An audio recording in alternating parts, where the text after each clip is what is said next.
Selamat siang Pak Samson, saya Vira Ananda, NPM 6142101043, akan menjelaskan mengenai kesenjangan pendidikan antara negara beragama dan negara ateis. Saya akan menjelaskan abstrak terlebih dahulu, yaitu penelitian ini bertujuan mengamati kesenjangan pendidikan negara beragama dan negara ateis atau sekuler lewat kasus dan masalah yang terjadi, serta menemukan solusi yang tepat dalam memecahkan masalah tersebut. Latar belakang dari penelitian ini adalah pengamatan mengenai kesenjangan sosial antara negara beragama dengan negara ateis, terutama dalam bidang pendidikan. Nah, ruang lingkup persoalan yang saya pilih adalah bidang pendidikan dalam skala internasional. Metode yang saya pilih pada penelitian ini adalah metode kualitatif dengan analisis dan studi kasus. Struktur paparan yang akan saya jelaskan adalah konsep kesenjangan pendidikan agama dan hubungan dari ketiganya, lalu uraian masalah dalam kasus, lalu solusi dari kasus dan masalah, serta kesimpulan dan saran. Nah, apa itu kesenjangan pendidikan dan apa hubungannya dengan agama? Pertama, saya akan menjelaskan pengertiannya terlebih dahulu, yaitu menurut KBBI, kesenjangan ibarat memiliki jurang pemisah sehingga terjadi ketidakseimbangan. Lalu pendidikan yaitu pendewasaan manusia lewat pengajaran atau pelatihan. Dan terakhir adalah agama, yaitu sistem yang mengatur kepercayaan kepada Tuhan Yang Maha Esa.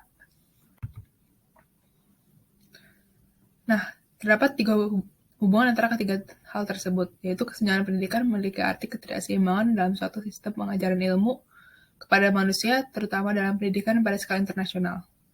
Hal yang teliti dan dibandingkan adalah kesenjangan pendidikan antara negara beragama dan negara tidak beragama.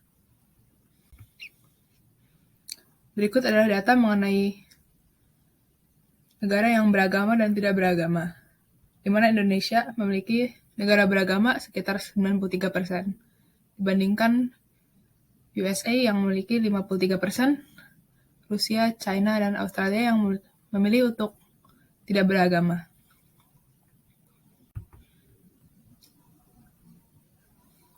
Nah, dari pemaparan data tadi, terdapat masalah utama, yaitu menurut World Population Review 2021, kesenjangan peringkat edukasi terjadi antara negara ateis dan negara beragama, terutama kesenjangan antara negara top 10 dengan negara beragama, seperti Israel, Uni Emirat Arab, dan Indonesia. Berikut adalah negara top 10 yang memiliki pendidikan yang paling top, dan namun juga memilih untuk menjadi negara yang tidak beragama. Sedangkan negara agama seperti Israel, Uni Emirat Arab, dan Indonesia memilih untuk beragama memiliki peringkat yang lebih rendah daripada negara top 10 tadi. Kemudian ada kasus pendidikan yang mengandung agama, yaitu kesenjangan sekolah Islam bisa picu ekstremisme. Sumber dari republika.co.id. Nah, kita membutuhkan solusi yang tepat terhadap kesenjangan pendidikan antara negara sehingga terjadi keseimbangan, yaitu keseimbangan pendidikan. Nah, terdapat jawaban masalah dari kasus pada artikel tadi, yaitu setidaknya memiliki solusi, yaitu lebih memprioritaskan sekolah mainstream, yaitu sekolah yang memilih untuk toleransi antara agama daripada sekolah network yang memilih untuk radikal. Namun, bagaimana dengan solusi kesenjangan pendidikan seutuhnya? Terdapat 2 solusi utama, yaitu berdasarkan keilmuan, yaitu memisahkan agama dengan negara, terutama di bidang pendidikan, serta berdasarkan kondisi umum, yaitu memprioritaskan implementasi nilai tradisi yang lebih aplikatif bagi kepentingan umum. Kesenjangan pendidikan negara beragama dan negara ateis memang terjadi. Namun kesenjangan tersebut pasti dapat diatasi dengan solusi yang lebih baik dan aplikatif.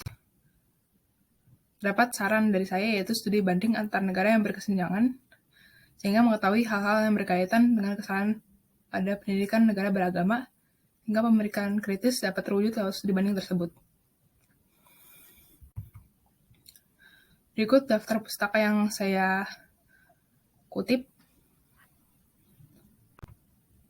Dan terima kasih atas perhatiannya.